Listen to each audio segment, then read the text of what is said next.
Most high-ticket founders are making the same 5 mistakes when trying to use YouTube to help them grow their business. And that's what I want to dive into right now, because almost every single one of them comes from one single thing, which is that you're possibly treating views as the goal and not actual revenue as the goal. And I'm going to break down what this means overall though too, because again, what I want to do is just help you shift your entire buyer belief or framework around what makes YouTube successful for your business. You can actually start getting some really good results using this platform because it's the second largest search engine in the world. You should be able to use this to get some amazing leads and really just help reduce the amount of friction you have in your sales process, build up a lot more trust. And so that's what I'm going to go into is mistake number 1 is optimizing for views instead of buyer beliefs. So what do I mean by that? I consider a buyer belief is a methodology or a thinking pattern that somebody has right now at the moment. They believe XYZ is the truth about XYZ over here. So for example, for YouTube content, a lot of business owners think they should be optimizing to get a lot of traffic, a lot of views, a lot of attention. That is their existing belief. They've been taught that. They see Mr. Beast have 500 million subscribers and get hundreds of millions of views. They're trying to optimize their click-through rates, their titles and thumbnails to get the most amount of attention. That's the number 1 mistake I see by far. But what I teach and what I do in my content, what I recommend clients do, and I'm going to recommend you do as well, is instead of thinking about trying to get the most amount of attention, is try to shift buyer beliefs. So what I'm doing right now is I'm letting you think of a new perspective into what you thought was the truth, giving you an alternative path to making a decision or making a judgment or making an action on something. That's what I'm doing in this video right now. So I'm saying, hey, instead of, hey, you should focus specifically on views, you should focus more on quality content, but mass volume of quality content overall. Don't optimize for the best thumbnail. Don't spend a week trying to make one single YouTube video and then be inconsistent a couple weeks later. Post every single day. Post 2 times a day of long form content. The quality's still there, but we're just not going to focus on all the other metrics that you've been told before you should optimize for, because that's what creators should optimize for, not business owners. That's mistake number 1. The second one I see from there is trying to, again, make one perfect video that's really not relevant to anyone at the very end of the day. Like if you speak to everybody, you speak to nobody. And so what I do in all my content is I try to be so niche down, so like boring to everybody else, because I know at that point in time that I'm now talking to my ideal client. Because naturally there's going to have a very set of pain points and problems that my ideal client's experiencing right now today, that if I talk to them and only them, it's going to ignore all the noise, but only feed me in people who are aligned with that message at the moment. And that's what you should be doing as mistake number 2. And again, when I say you should be doing this, do whatever you want. It's not going to affect me. But if you want to succeed on YouTube as a business owner, that's one of the things that you should possibly be doing overall. Again, do whatever you feel like doing. Number 3 from there is going to be focusing on more broad beginner topics that attract the wrong audience as well. And so what I want you to think about, I've said this in a previous video before, so if you've watched this before, then you might have seen it. But really what I talk about is 3 different types of demographics of people, to make it super simple. You have the beginner, you have the intermediate, you have the advanced. They're all in different stages of doing different things. So for example, my ideal demographic, it's like they could have 3 different stages to that person overall, that character, that ICP. They could just be starting their business.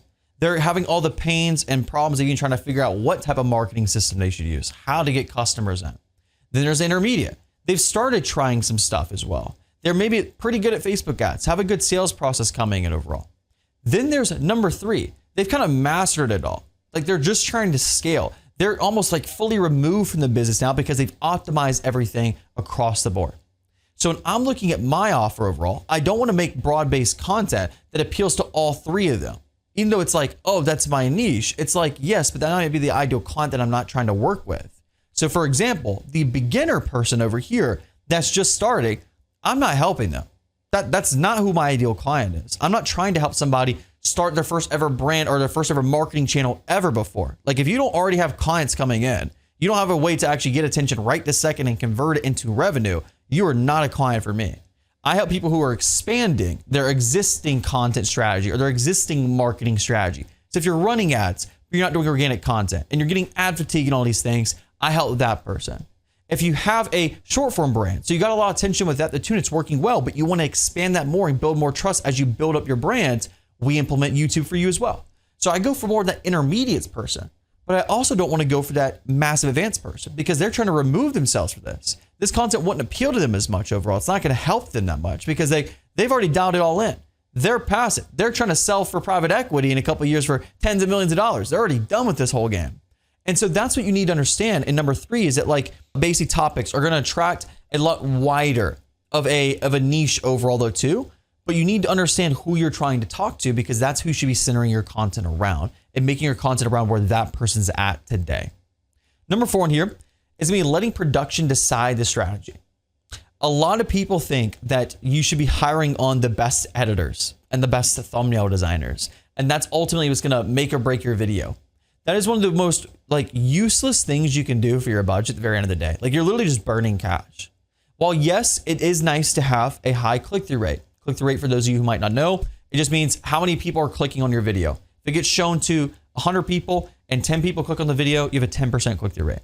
So what you're trying to optimize for, or what you've been told to optimize for, is to get the most amount of people clicking on your video. And then once they are in your video, you want the most amount of people to stay on your video as long as they can. So if your video is 10 minutes long, a great retention graph would be 60% retention, meaning they watched, out of all the people who came and watched the video, they watched 60% of it on average. Or 60% of people on average watch the entire thing. That's what I meant. And so that's what you've been told to optimize for.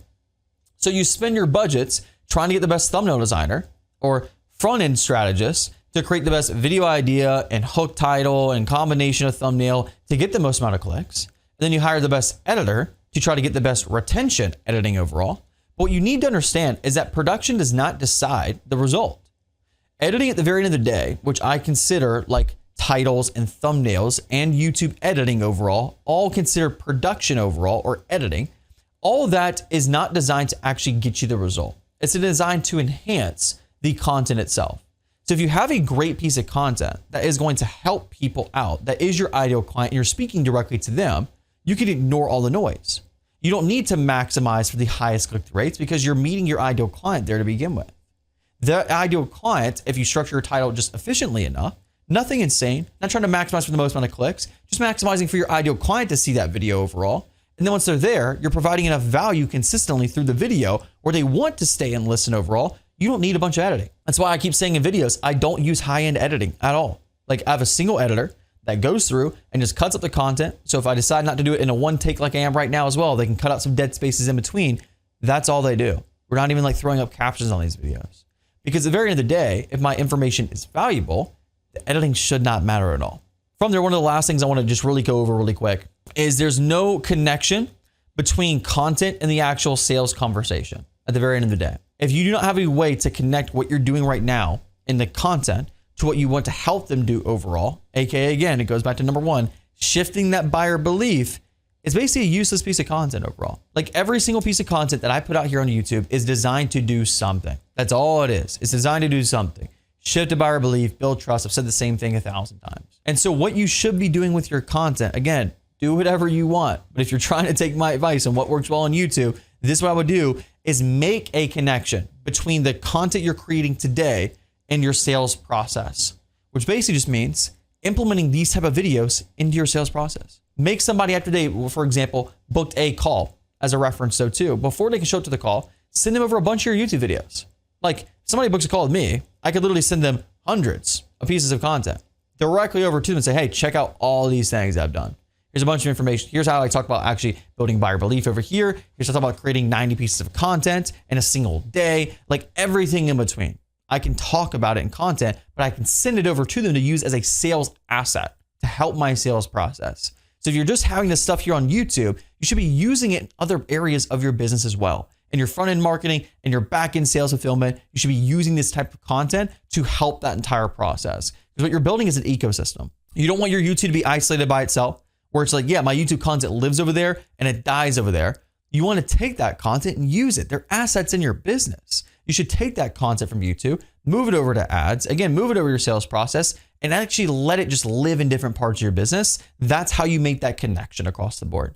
So again, these are the 5 things I see all the time that business owners are having a problem when it comes to creating content on YouTube to grow their brand or to grow their business. And if you want help with this, just really growing your brand on YouTube, getting some amazing results, actually getting in clients for your founder-led business, agency, coaches, consultants, anything in between that, as long as you're a founder and you can be in the face of the content itself too, we can help you use YouTube in a very systematic way. So if that is you, click the link below there too in the bio. We will happily help you though as well if you are a good fit. Again, if you're a beginner, it's probably not gonna be for you though as well. Plenty of other people on YouTube you can get some guru information from. But if you actually want some real guaranteed results as well, click the link below.